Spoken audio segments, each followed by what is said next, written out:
Hi, I'm Shaggy. Yo, I'm Sting. And this is completely wrong. So I'm Sting. Yo, this is Shaggy. And here we are. We're here and we're watching That Grape Juice.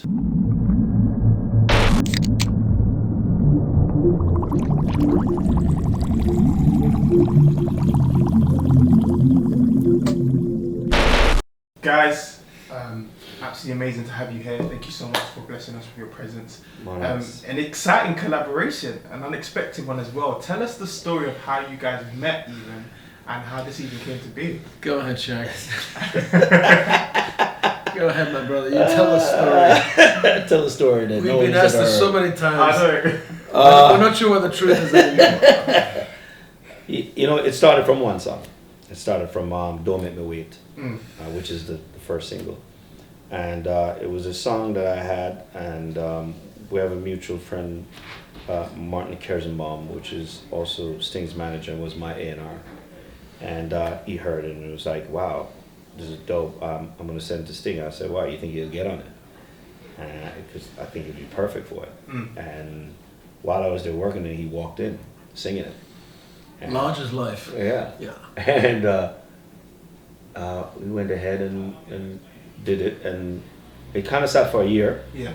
And came back around again, and we decided to add some more another verse to it. And within doing the verse, we kind of realized how complementary our voices was to each other's voices, and then we liked the rapport of how we worked together, and we just kind of clicked from that moment.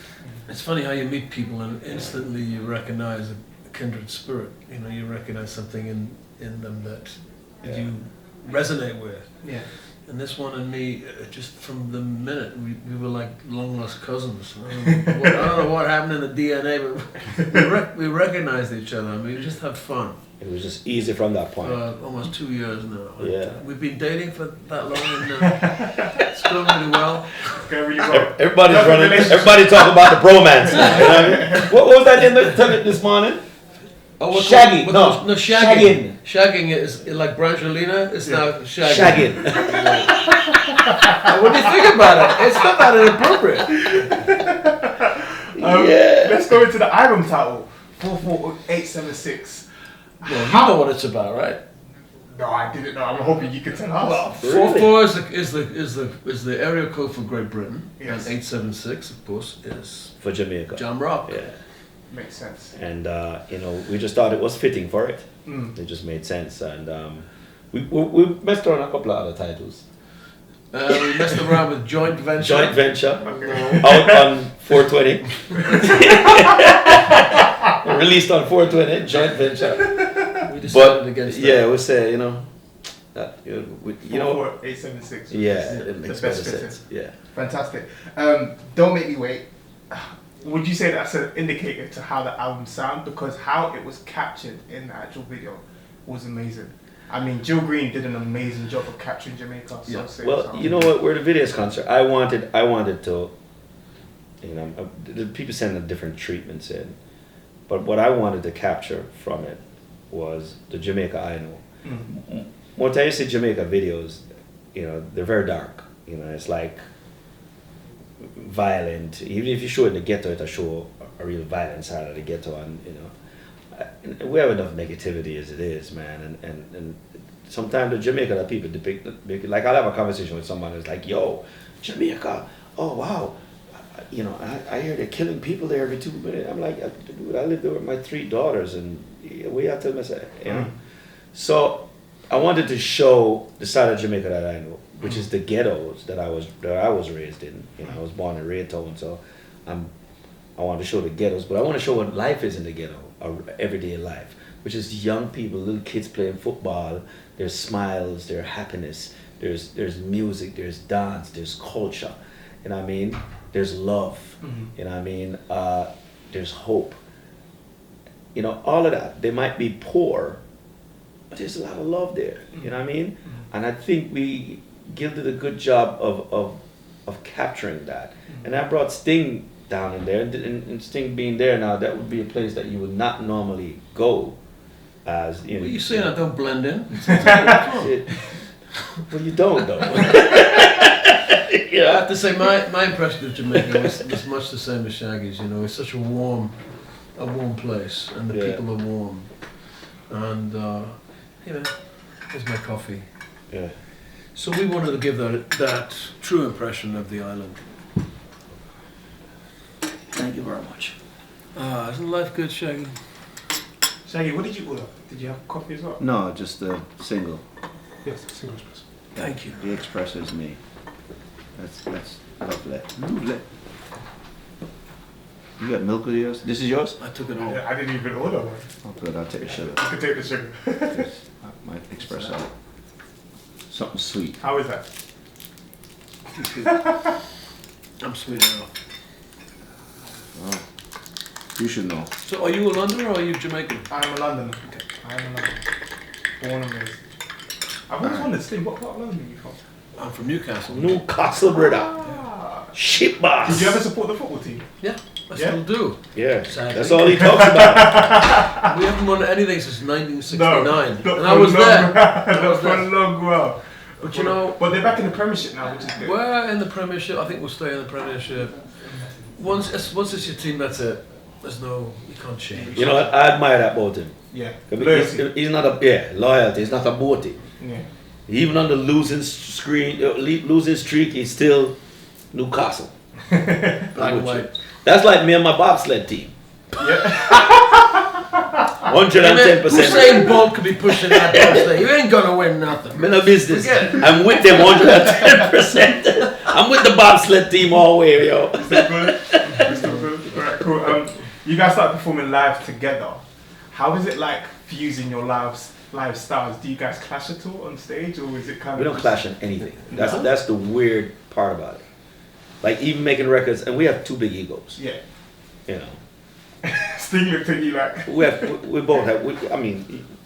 We're both accomplished artists. Yes. In our own right. We've both been at the heights of everything. But when it comes to us making music and doing music, it is just easy. It's either, you know, he might come up with something, I would say, okay, I follow his lead because I trust him enough to take me on a journey. He trusts me enough to take us on a journey.